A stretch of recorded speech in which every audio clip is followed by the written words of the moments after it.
Dead on the spot ang babaeng senior citizen sa Taytay, Rizal matapos siyang pukpukin ng electric grinder sa mukha. Suspect sa krimen ang dating caregiver ng kanilang amo na nagalit sa umano'y pangchichismis daw ng biktima. At nasa frontline ng balitang yan, si Ninaong Pauco.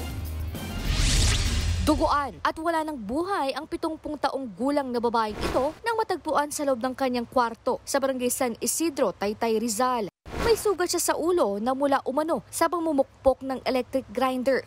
Hindi na halos makilala ang biktima sa tindi ng pinsalas sa mukha.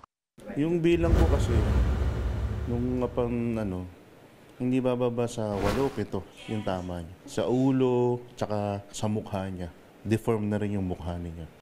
Ang biktima, 70 taong gulang nakatiwalas sa bahay at ang sospek, dating caregiver ng kanilang amo.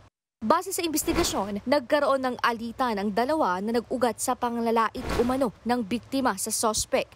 Ang lait po ng biktima sa ating sospek ay yung anak daw po niya ay iba-ibang tatay at ang kanyang asawa ay may babaeng araw, which is tinatanggi po ng ating sospek.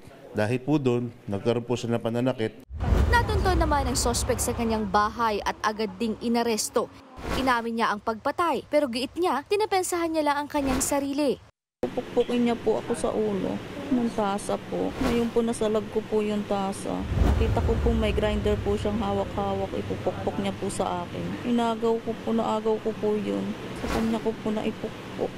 Wala naman po akong galit sa kanya. Yun lang po yung inano niya po yung mga anak ko. Yun lang po, doon lang po nag-umpisa yun. Humingi po ako ng tawad sa kanila.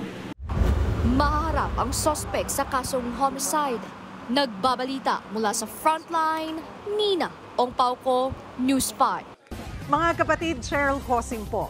Maging maalam at may pakialam sa mga napapanahong issue at headlines. Mag-follow at mag-subscribe na sa social media pages ng News 5.